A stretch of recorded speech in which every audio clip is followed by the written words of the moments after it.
আমি একটি হাদিসের প্রেমে পড়ে গেছি।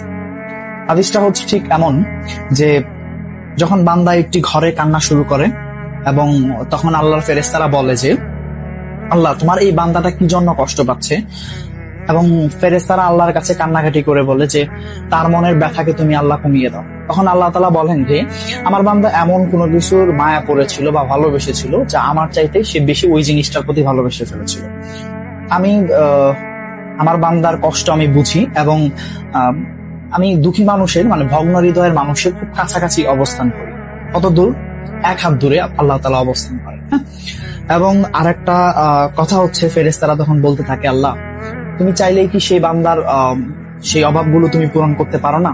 তখন আল্লাহ তাআলা বলেন যে আমি ওয়াদা করতেছি আমার বান্দা যে জিনিসটা তার জীবন থেকে হারিয়েছে তার চাইতে অধিক উত্তম জিনিস আমি তাকে দিব, যা দেখে পৃথিবীর মানুষ বিস্মিত হবে।